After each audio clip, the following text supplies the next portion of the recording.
اعوذ باللہ من الشیطان الرجیم بسم اللہ الرحمن الرحیم شہر رمضان الذي انزل فيه القرآن هدى للناس وبينات من الهدى والفرقان صدق اللہ مولانا العلی العظیم وبلغنا رسوله النبی الامین الکریم الرؤوف الرحیم قال اللہ تبارک وتعالی فی شان حبیبہ مخبرا وآمرا وحاکما ان اللہ وملائکتہ یصلون علی النبی یا ایہا الذین آمنوا صلوا علیہ وسلموا تسلیما الصلاة والسلام علیک یا سیدی یا رسول اللہ وعلی آلک واصحابک یا سیدی یا نعمت اللہ الصلاة والسلام علیک یا سیدی یا رحمت للعالمین وعلی آلک واصحابک یا سیدی یا خاتم النبیین۔ برادران اسلام، ماہ رمضان المبارک و عظیم مہینہ، وہ مغفرت والا، رحمت والا، عیش دوزخ سے نجات حاصل کرنے والا عظیم بابرکت مہینہ، وہ عظیم مہینہ کہ جس کو کریم آقا علیہ السلام نے شہر عظیم شہر مبارک فرمایا۔ وہ عظیم مہینہ کہ جس کی عظمت یہ ہے کہ اللہ نے قرآن پاک میں اس کی عظمت کو بیان فرمایا۔ وہ عظیم مہینہ سایہ فگن ہونے والا ہے۔ وہ عظیم مہینہ، اس مہینے کی کیا کہنے، اس کی کمال، اس میں اللہ تعالیٰ کی کرم نوازیاں امت مصطفیٰ پہ ہوتی ہیں، بلکہ کریم آقا علیہ السلام نے تو یہاں تک ارشاد فرمایا تھا، حضور نبی رحمت سید عالم صلی اللہ علیہ وآلہ وسلم سے حضرت سیدنا انس ابن مالک رضی اللہ تعالیٰ عنہ سے روایت مروی ہے، جس کو امام بہقی نے فضائل الاوقات میں نقل فرمایا کہ حضور علیہ السلام نے ارشاد فرمایا اپنے صحابہ سے نا، جب رمضان شریف آتا تو حضرت انس فرماتے ہیں کہ حضور علیہ السلام اپنے صحابہ سے فرماتے، جانتے ہو تم کس کی آمد پر آنکھیں فرشرا کیے ہوئے ہو؟ یعنی کہ 2 مرتبہ حضور یہ جملہ فرماتے کہ وَمَاذَا تَسْتَقْبِلُونَ، کیا تم جانتے ہو کہ تم کس ماہ مقدس کا استقبال کرنے والے ہو؟ تم جانتے ہو کہ کون سا مہینہ سایہ فگن ہونے والا ہے؟ حضرت عمر نے ایک بار عرض کیا، یا رسول اللہ صلی اللہ علیہ وآلہ وسلم وہ کون سا مہینہ ہے؟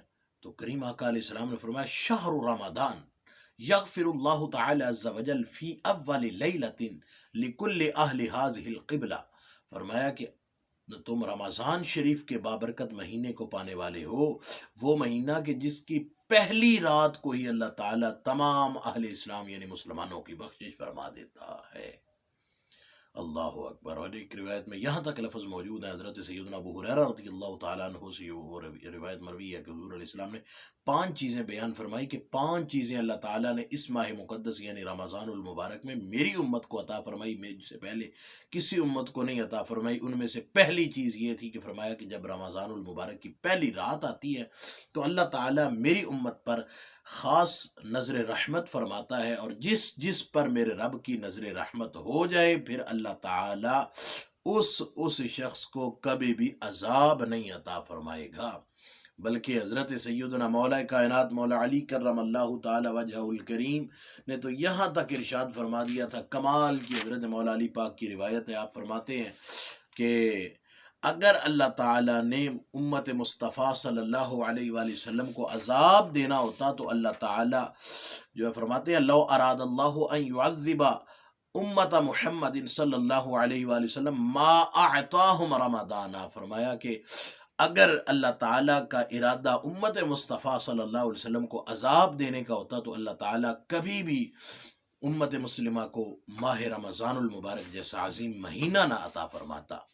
عزیزان گرامی قدر، جہاں پہ اس ماہ مقدس کی آمد ہے اور اس ماہ مقدس میں اللہ رب العزت کے فضل اور توفیق سے امت مسلمہ اللہ تعالیٰ کی توفیق سے اللہ کی عبادت کرتی ہے، رمضان المبارک کے دن کو روزے رکھتی ہیں، اور کریم آقا علیہ السلام کی وہ طویل حدیث مبارکہ جو رمضان المبارک کے خطبے میں جو ہے وہ استقبال رمضان میں وہ عرض کی جاتی ہے، تمام جو ہے وہ علماء کرام اپنی اپنی مساجد میں، علماء کرام ائمہ مساجد حضرات اس کو بیان کرتے ہیں۔ حضرت سلمان فارسی والی اس میں یہ جملے بھی موجود تھے، سرکار دو جہاں علیہ السلام نے فرمایا تھا جعل اللہ صیامہ فریدۃ وقیام لیلہ تطوعا، کہ اس کے دن کے روزے کو اللہ تعالیٰ نے تم پر فرض کیا ہے اور رات کے قیام کو اللہ تعالیٰ نے تمہارے لیے اضافی عبادت بنا دیا ہے۔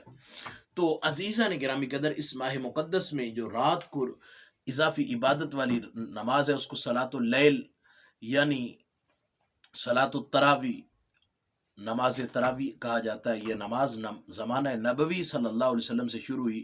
اس کی جماعت باقاعدہ اہتمام حضرت امیر المؤمنین خلیفۃ المسلمین خلیفہ راشد برحق حضرت سیدنا عمر فاروق رضی اللہ تعالی عنہ کے زمانہ اقدس سے ہوا۔ آپ نے جو ہے نا اس کا باقاعدہ جماعت کا اہتمام فرمایا۔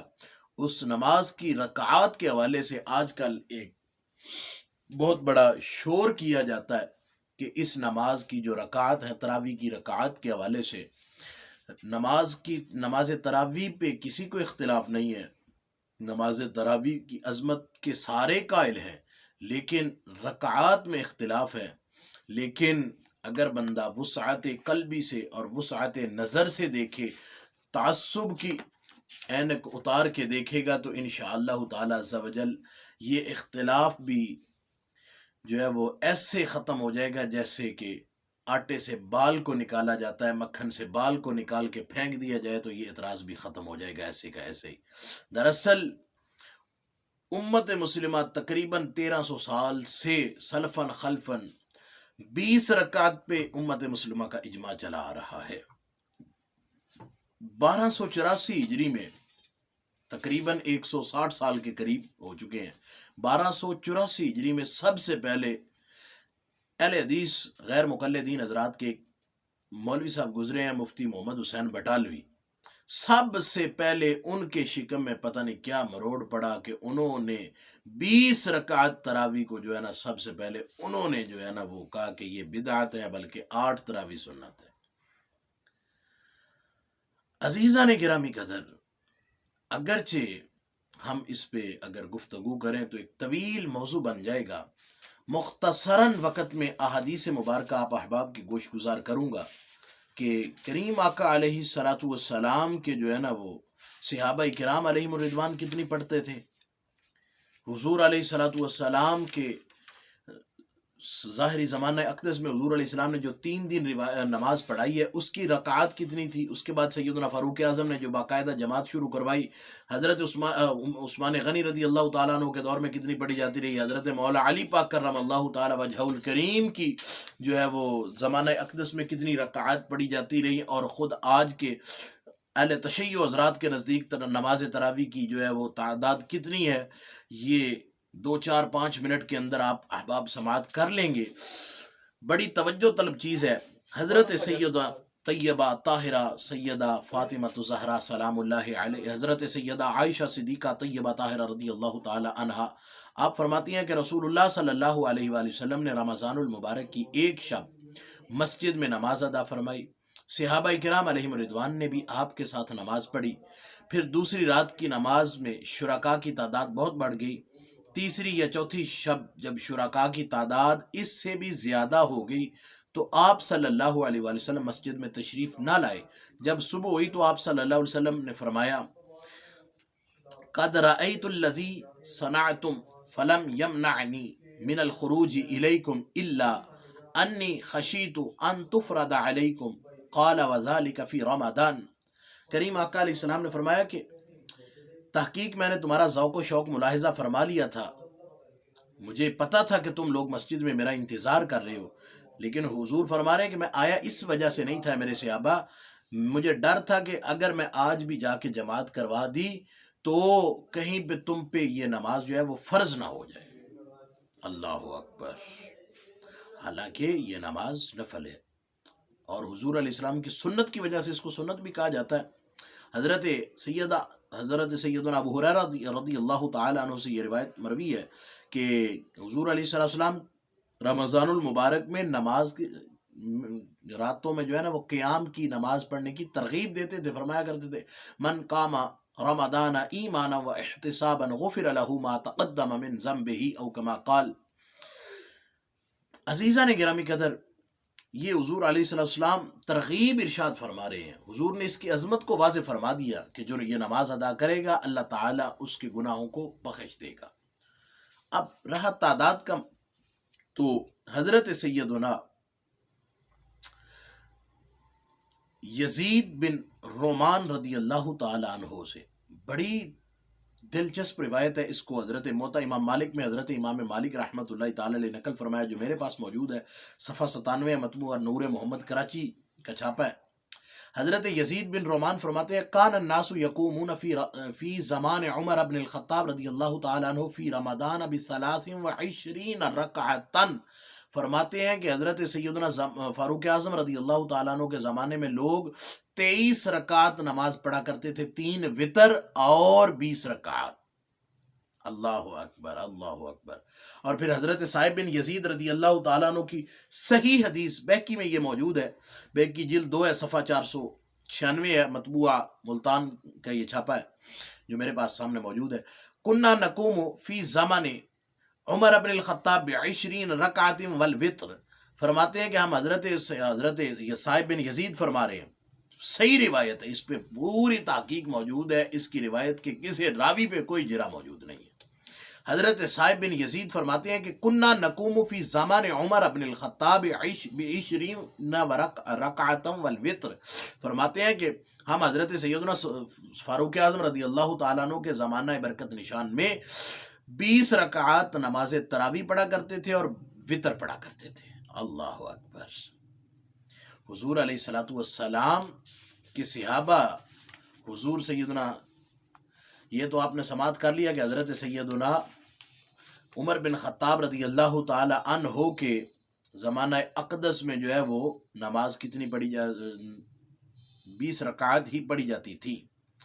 اب آئیے اسی کے ساتھ ساتھ ہی ہم حضرت سیدنا مولا کائنات مولا علی کرم اللہ تعالی وجہہ الکریم اور حضرت عثمان غنی رضی اللہ تعالی عنہ دونوں حضرات کے حوالہ سے بھی یہ بات عرض کر دیتے ہیں. یہ بہقی میں ہی، سنن کبریٰ میں امام بہقی نے ہی اس کو نقل فرمایا کہ حضرت صاحب بن یزید ہی اس روایت کے بھی راوی ہیں. آپ فرماتے ہیں کہ حضرت صاحب بن یزید فرماتے ہیں کہ حضرت عمر رضی اللہ تعالیٰ عنہ کے زمانہ خلافت میں صحابہ کرام رمضان المبارک میں 20 رکعات نماز تراویح پڑھتے تھے اور ان میں 100 سے زیادہ آیات والی صورتیں پڑھا کرتے تھے. یعنی کہ وہ صورتیں جن میں 100 سے زائد آیات ہیں وہ صورتیں تلاوت کرتے تھے تاکہ قیام لمبا ہو. چونکہ مسلم شریف کی وہ روایت بھی موجود ہے نا کہ حضور علیہ السلام نے فرمایا تھا کہ وہ سب سے افضل نماز وہ ہے کہ جس میں قیام لمبا ہو.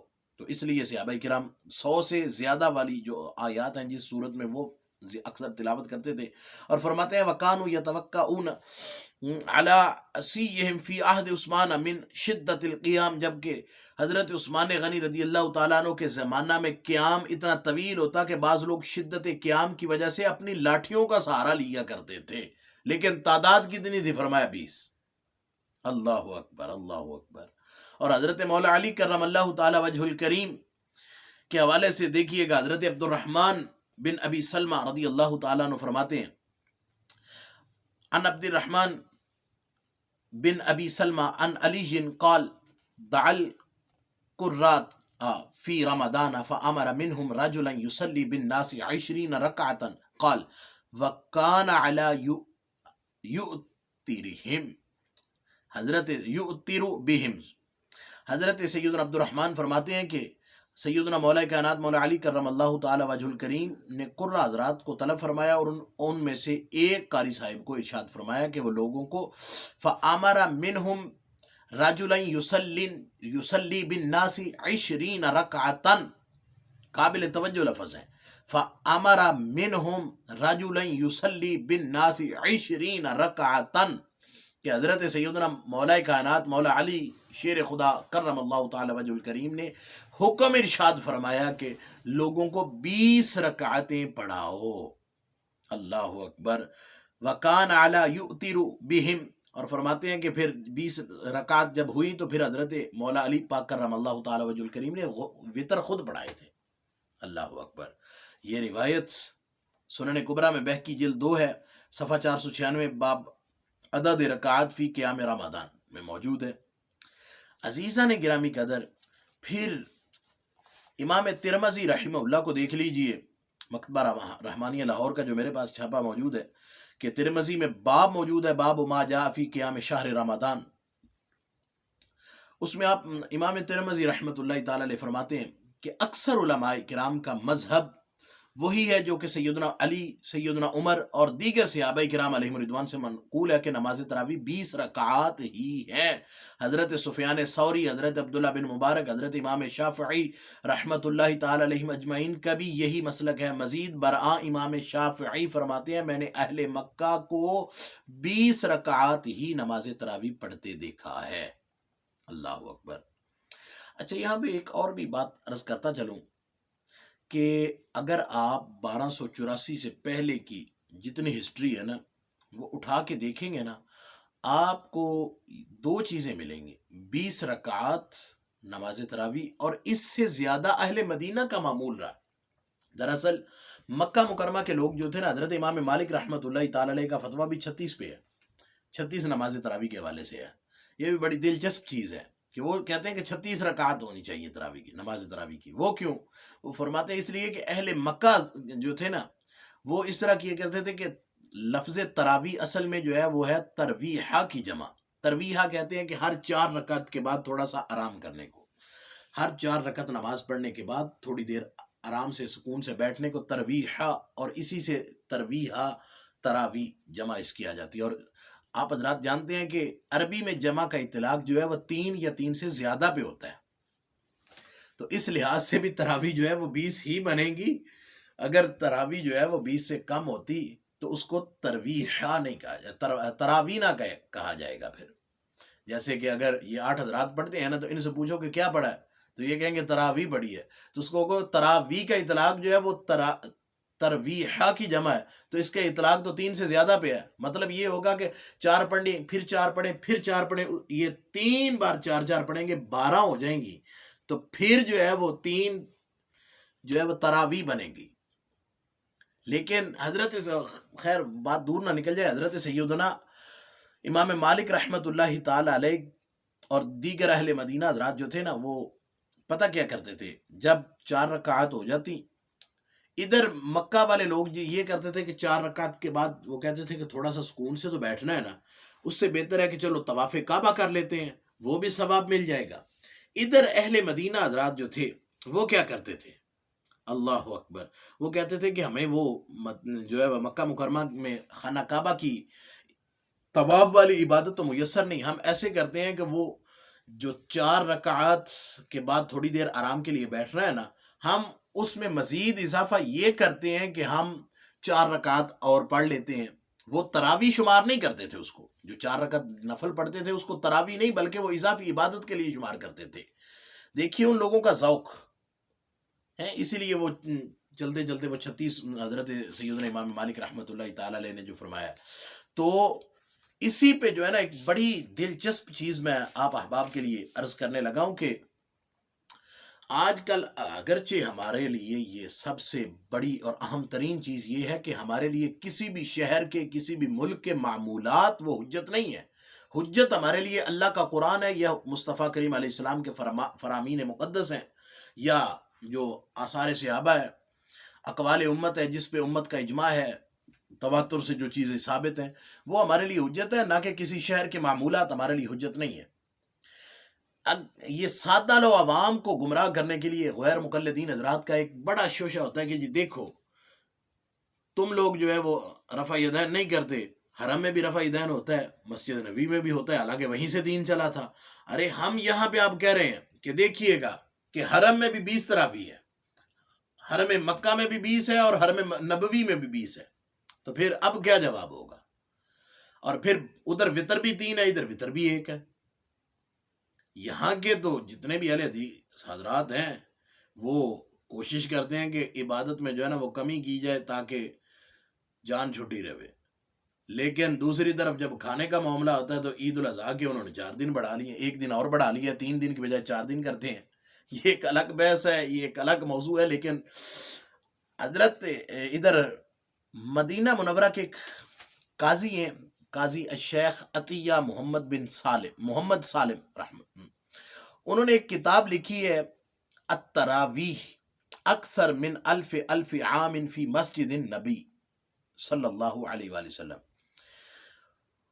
یہ کتاب انہوں نے جو لکھی ہے نا، اس میں انہوں نے مسجد نبوی میں نماز تراویح کی 1400 سالہ تاریخ بیان کی اور ثابت کیا کہ مسجد نبوی شریفہ میں کم از کم 20 رکعات نماز تراویح کا جو ہے وہ ثبوت ہے. کم از کم نماز تراویح 20 رکعات ہی ادا کی گئی، اس سے کم نہیں کی گئی. اللہ اکبر. اور پھر آگے اس میں نا انہوں نے بڑی دلچسپ چیزیں لکھی ہیں. وہ فرماتے ہیں کہ کمال ہے، وہ فرماتے ہیں کہ یہ ساری بحث جو کر کے نا آگے انہوں نے جو نچوڑ لکھا وہ یہ کہہ رہے ہیں کہ اس 20 رکعات سے کم یعنی 12 یا 16 رکعات پڑھی گئی ہوں تو ہاں البتہ یہ ضرور ثابت ہو جائے گا کہ 20 رکعات یا اس سے زیادہ تو پڑھی گئی ہیں، کم نہیں. نیز 8 رکعت کا دعویٰ کرنے والے کیا کسی صحابی یا علماء سلف کا کوئی فتویٰ یا کوئی قول بطور دلیل پیش کر سکتے ہیں؟ کیا یہ وہ ثابت کر سکتے ہیں کہ ان صحابہ یا جید علماء میں سے کسی نے حضرت سیدہ عائشہ صدیقہ کی حدیث کو بنیاد بنا کر فتویٰ دیا ہو کہ 8 رکعت سے زیادہ نماز تراویح جائز نہیں؟ وہ ایسا ہرگز نہیں کہہ سکتے، اس لیے ان کو چاہیے کہ خلفائے راشدین کے زمانہ سے لے کر آج تک کے تمام مسلمانوں کی مخالفت چھوڑ دیں اور انہی کی طرح 20 رکعات تراویح پہ اجماع کر لیں. اور پھر یہیں پہ ایک اور بھی بڑی دلچسپ چیز کہ جب یہ 1284 میں محمد حسین بٹالوی نے سب سے پہلے اس چیز کا انکار کیا تھا نا، تو اسی کے جواب میں انہی کے ایک گوجرانوالا کے قلعہ میاں دیدار سنگھ گوجرانوالا کے رہائشی تھے مولانا غلام رسول صاحب، انہی کی جماعت کے ہیں. انہوں نے ایک رسالہ تراویح کے نام سے شائع کیا تھا جو 1290 میں، بڑا دلچسپ رسالہ ہے. اس میں انہوں نے ان کا رد کیا ہے، اور جن لفظوں سے رد کیا ہے نا وہ بھی کمال ہے. وہ کہتے ہیں، دیکھیے گا، کہتے ہیں میں کہتا ہوں کہ اس حدیث کے مطابق جس میں آتا ہے کہ تم میں ہرگز کوئی شخص مومن نہیں ہو سکتا جب تک کہ میں یعنی حضرت محمد صلی اللہ علیہ وسلم اس کے ماں باپ اولاد اور تمام لوگوں سے زیادہ محبوب نہ ہو جائیں. اور حضور صلی اللہ علیہ وسلم سے زیادہ محبت ہونے کی علامت یہ ہے کہ ہم آپ کے خلفائے راشدین کی سنت کی پیروی بھی کریں اور آپ کے ارشاد گرامی کہ ان کی سنت کو مضبوطی سے پکڑو اور اس کو داڑوں سے مضبوط کرو کو اپنی آنکھوں کے سامنے رکھیں، نہ یہ کہ کم ہمتی کی وجہ سے صرف 11 رکعات پر اکتفا کرتے ہوئے حضرات صحابہ کرام کے عمل کو بدعت قرار دے دیں اور ان کے اجماع پر تان کریں اور 23 رکعات پڑھنے والوں کو پر مشرکین اور اپنے آباء و اجداد کی تقلید کرنے والے کی چوٹ کریں. اور اس باب میں ہماری پہلی دلیل حضرت صلی اللہ علیہ وآلہ وسلم کی حدیثیں ہیں کہ فضائل ائمہ اربع اور مسلمانوں کی بڑی جماعت کا عمل ہے جو حضرت عمر فاروق رضی اللہ تعالیٰ عنہ کے دور سے لے کر اس وقت تک مشرق و مغرب میں جاری ہے کہ وہ 23 رکعت ہی پڑھتے ہیں، بخلاف اس غالی مفتی بٹالوی کے کہ وہ اس عمل کو بدعت اور مخالف سنت کہتا ہے اور حد سے تجاوز کرتا ہے. تھوڑا آگے جا کر مزید کمال کی ایک چیز لکھ رہے ہیں. وہ فرماتے ہیں کہ یہ مفتی سینہ زوری کے ساتھ سنت کی پیروی کرنے والوں کے عمل کو بدعت کہتا ہے اور حضرت عمر رضی اللہ تعالیٰ عنہ کے زمانے سے حضرات صحابہ کرام تابعین اور مشرق و مغرب کے علماء کی بہت بڑی جماعت کی مخالف سنت قرار دیتا ہے. بلکہ اس مفتی نے بات یہاں تک پہنچا دی کہ ان حضرات کے عمل کو تعریضاً مشرکین کا فعل کہتا ہے اور ان کو اپنے آباء و اجداد کی تقلید کا حامل قرار دیتا ہے. عزیزان گرامی قدر، سوچنے کی چیز ہے کہ یہ ان کے گھر کی بات ہے، جو ان کے گھر سے ہی یہ چیز ثابت ہو رہی ہے. ہمیں چاہیے کہ ہم انصاف کا دامن نہ چھوڑیں، چونکہ یہ ماہ رمضان المبارک عظمت والا مہینہ ہے، رحمت والا مہینہ ہے. اس ماہ مقدس میں ہمیں چاہیے تو یہ تھا کہ ہم اللہ اور اس کے رسول کی جو ہے وہ فرما برداری میں اس مہینے کو گزارتے، اللہ رسول کے احکامات پہ عمل کرتے ہوئے اس ماہ مقدس کو گزارتے. حالت یہ ہے کہ ہم اس ماہ مقدس میں بھی جو ہے وہ اپنی صرف اور صرف انا کو لے کر بیٹھ جاتے ہیں. علماء کرام کا اور ائمہ کرام کا اور صالحین و سلف صالحین کا تو معمول یہ رہا ہے کہ وہ اس ماہ مقدس میں کثرت سے اللہ تعالیٰ کی عبادت کو اپنا معمول بناتے تھے، جس طرح سے اہل مدینہ کا معمول اور اہل مکہ کا میں عرض کر چکا ہوں. تو عرض کرنے کا مقصد یہ ہے کہ یہ ماہ مقدس اللہ تعالیٰ کی طرف سے ہمارے لیے باعث برکت ہے، باعث رحمت ہے۔ اس ماہ مقدس میں نماز تراویح کے حوالے سے یہاں تک روایات موجود ہیں، بات طویل ہو جائے گی، میں شارٹ میں عرض کرنے لگا ہوں، وہ روایت میں ساری نہیں سناؤں گا، مفہوم عرض کر رہا ہوں کہ ایک ایک سجدے پہ 1500 نیکیاں ہیں نماز تراویح کے حوالے سے۔ اور پھر دیکھیے گا کمال کی ایک چیز یہ ہے کہ نماز تراویح، جب نماز میں بندہ سجدے میں ہوتا ہے نا، تو بندے کو سب سے زیادہ اللہ کا قرب سجدے میں نصیب ہوتا ہے۔ تو یہی سب سے زیادہ قرب جو ہے نا نماز تراویح میں 40 مرتبہ ہوتا ہے، اگر بندہ غور کرے تو اس لیے خود بھی اس ماہ مقدس میں نماز تراویح کی جو ہے وہ پابندی کیجئے، اور اپنے دوست احباب کو بھی ساتھ لے کر آئیے، جس طرح کے دوسرے دنیاوی کاموں میں اپنے دوست احباب کو دعوت دے کر لے کر جاتے ہیں نا، تو اس کام کے لیے بھی دعوت دیا کریں اور لوگوں کو مساجد کی طرف لے کر آیا کریں۔ کیوں کہ اچھا دوست وہی ہوتا ہے کہ جو اپنے دوستوں کو دین کی طرف لے کر آنے والا ہو۔ عزیزان گرامی قدر، حضور نبی رحمت سید عالم صلی اللہ تعالیٰ علیہ وسلم نے اس ماہ مقدس کی بے شمار عظمت بیان فرمائی۔ اس میں نماز تراویح کے حوالے سے بے شمار عظمت بیان فرمائی گئی۔ جس قدر ہو سکے اس ماہ مقدس میں اللہ تعالیٰ کی عبادت کیجئے گا، اپنے لیے دعائیں کیجئے گا۔ کریم آقا علیہ السلام نے فرمایا تھا کہ یہ وہ ماہ مقدس ہے کہ جس میں بندہ مومن جو بھی دعا کرتا ہے اللہ تعالیٰ اس کی دعا کو رد نہیں فرماتا۔ جہاں پہ اپنے لیے دعائیں کیجئے گا، اس فقیر کو بھی اپنی دعاؤں میں یاد رکھیے گا۔ اللہ تعالیٰ ہم سب کو جو ہے وہ اپنی اس ماہ مقدس میں عبادت کی توفیق عطا فرمائے۔ مالک ارض و سما اس ماہ مقدس کی عظمت کا صدقہ ہم سب پہ اپنا خاص کرم اور فضل فرمائے۔ اس ماہ مقدس میں اللہ رب العزت ہمیں اپنی عبادت کر کے اپنے گناہوں کی بخشش طلب کرنے کی توفیق عطا فرمائے۔ آمین بجاہ النبی الامین الکریم الرؤوف الرحیم۔